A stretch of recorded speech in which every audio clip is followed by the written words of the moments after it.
Hey everyone, so today we are going to be solving multiplicative comparison problems, all right?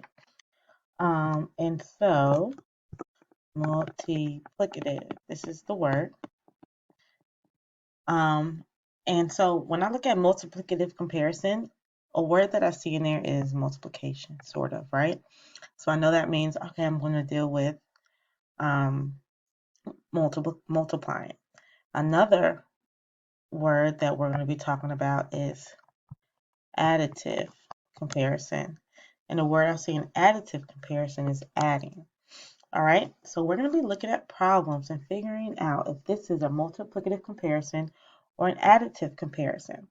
Now, I know comparison means comparing two things. So I want to be comparing two things and figure out, am I multiplying when finding the comparison, or if I'm adding when finding the comparison. All right, so we're going to read this first problem. It says, identify whether the story problem below represents an additive or multiplicative comparison. Sam's baseball team has 4 times as many helmets as Ed's team. Ed's team has 21. How many helmets does Sam's team have? So I'm trying to figure out if this is a additive or multiplicative. Do you see any key word here that tells me I need to multiply or to add? Great. I see times as well. Now, I know times means, ooh, I am multiplying, right? Sam has 4 times as many helmets as Ed, right? So I know that this is a multiplication problem. So I will choose multiplicative comparison. This is a multiplicative comparison problem. That is all there is to it with this question. All right, so let's look at this next one. We're going to identify if it is additive or multiplicative. There are 128 more trees in the park than at Ty's house. There are 3 trees at Ty's house. How many trees are in the park? So if I look here, I'm looking to see, all right, what is my keyword that tells me I'm adding or multiplying? Good job. I see more. I know more means I am adding. So that means this is an additive comparison problem. All right, so that was pretty simple and easy, right? So now we're going to get into, we're going to get into solving these problems, okay?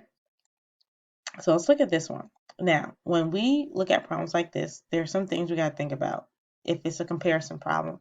If it's a comparison problem, number one, we're going to write our variables. These are steps. Number one, write our variables. Number two, we're going to write an equation. Then number three, we're going to solve. All right, so these are our steps. So variables are like letters, first off, all right? So variables are any letters. Any letters represent a word or two things that you're comparing. So we're going to read the problem. It says Katie has 6 times as many nickels as Sean. Sean has 18 nickels. How many nickels does Katie have? All right, then I got to figure out which equation can I use. Well, first when I look at this, I need to figure out, okay, who am I comparing? Who are the two people I'm comparing? Great, I'm comparing Katie and Sean. So that means I'm going to put those two people as variables. So K, which represents Katie, and S is going to represent Sean, right? All right, now I wrote my variables. Now I'm going to write an equation based on how I read the problem, okay?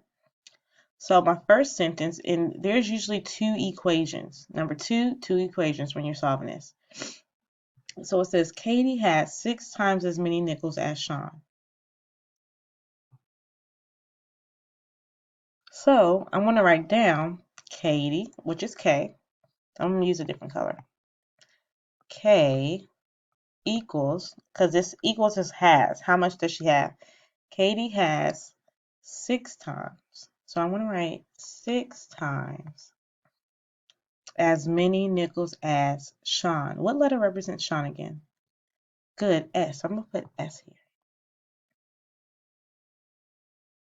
All right. And then I can stop right there really quickly and think, all right, can I do anything? No, I can't. So I'm going to go to my next sentence. And I have to read my next sentence. It says Sean has 18 nickels. So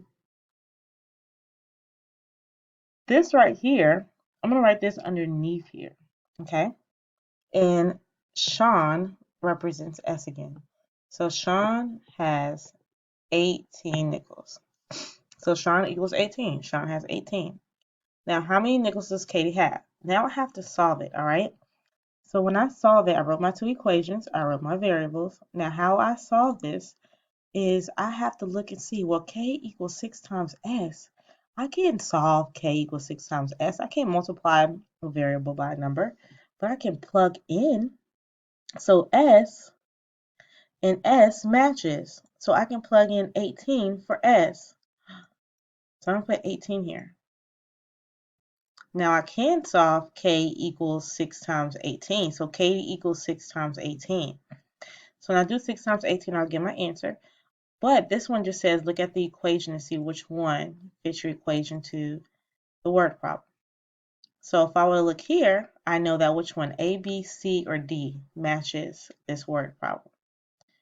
Great, C. So C would be my answer.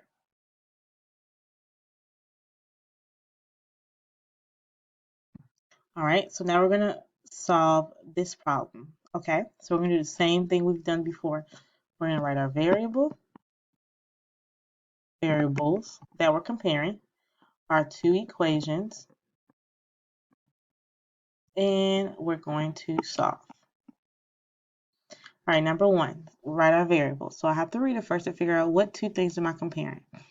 So it says Amber walked 89 miles last month. Hunter walked 3 times as many miles as Amber. How many miles did Hunter walk?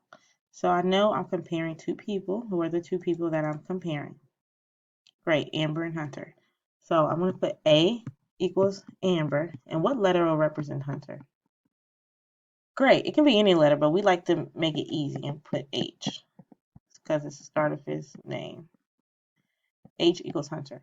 Now, we're going to write two equations. We're going to read it over again, and we're going to write it based on what we read. So the sentence says Amber walked 89 miles. So I know A equals Amber. Amber equals 89. First equation. Second sentence. Hunter, so that means the letter what? Good, H. Hunter means walked 3 times.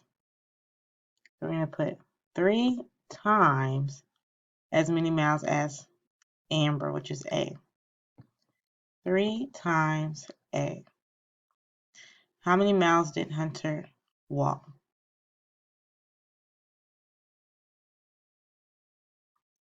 All right. So in order, we wrote our two equations, wrote our variables. Now we're going to solve it. All right. So we know we can't do 3 times A. This is our equation. Can't do 3 times A because I can't multiply by a variable.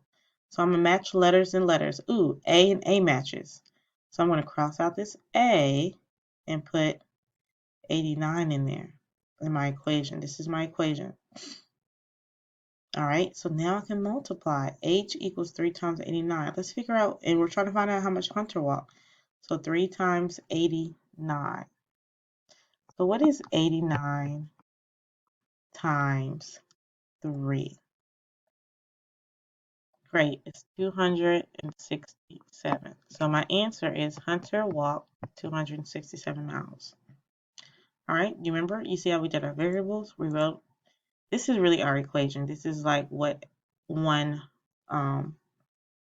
variable represents, and then our equation, and then we solved it. We always plug in the equation now. All right, we're going to stop right there. We solved about 4 problems, making sure we know what the variables are, how to write our equations, and to solve it. We're going to continue this tomorrow as well. You guys did awesome today.